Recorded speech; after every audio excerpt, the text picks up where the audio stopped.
আমরাও কিন্তু আমাদের দলের পক্ষ থেকে শুরু থেকে বলেছি ১.৫ বছর থেকে ২ বছরের মধ্যে একটা ডেডলাইন দিয়ে নির্বাচনটা দিয়ে দেন, এবং সেটা দিয়েছি কিন্তু গত বছর সেপ্টেম্বরে দিয়েছি।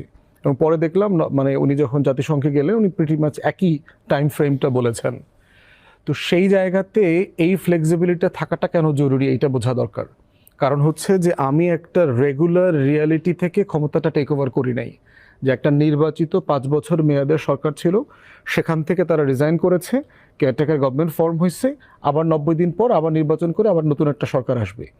এই চেইনের মধ্য দিয়ে কিন্তু পরম্পরাতে এই সরকারটা আসে নাই, এই সরকারটা রক্ত দিয়ে আসছে।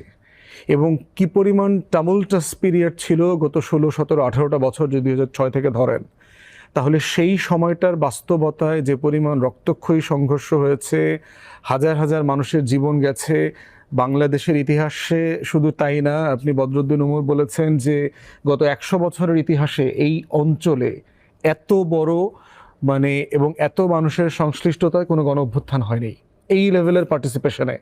৯০-এর দশকে স্বৈরাচার বিরোধী আন্দোলনে আপনারাও তখন তরুণ ছিলেন, ক্যাম্পাসে ছিলেন।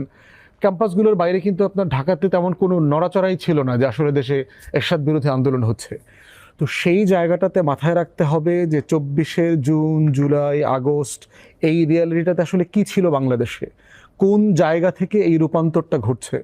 তো সেই জায়গাতে এই ফ্লেক্সিবিলিটি না থাকলে যেটা হবে, আপনার সবাইকে নির্বাচন চাইতেছে, সবাই, অনেকে তো বিচার চাচ্ছে। যে মা সন্তান হারাইছে তাকে গিয়ে জিজ্ঞেস করেন তো আপনি কি নির্বাচন চান, সে বললো যে না, আমি আমার ছেলের খুনের বিচার চাই। যারা আন্দোলন করছে দেয়ালে দেয়ালে কোটি কোটি তরুণদের লেখাগুলো পড়েন, ওরা কি নির্বাচনের কথা বলেছে? ওরা নতুন বন্দোবস্তের কথা বলেছে, ওরা যেন এই ফেরাউনি শাসন ব্যবস্থা ফিরে না আসে সেটার কথা বলেছে। আবার আমরা যারা রাজনীতি করি, আমরা গত ১৭ বছর থেকে নির্বাচনের কথাই বলছি। পলিটিক্যাল পার্টিসগুলো কন্টিনিউয়াস ভোট দেন, গণতন্ত্রে ফিরে আসেন, নির্বাচন দেন, এই কথাগুলো বলেছে। তাহলে এই যে পুরো ডিসকোর্সটা চাপিয়ে দেওয়া হচ্ছে, অস্থিরতাটা, যে আওয়ামী লীগকে ছাড়া মানে ইনক্লুসিভ নির্বাচন হবে না, এত বড় একটা রাজনৈতিক দলকে নিষিদ্ধ করা ঠিক হবে কিনা, আমাদের প্রতিবেশীদের সাথে সম্পর্ক নষ্ট হয়ে যাচ্ছে কি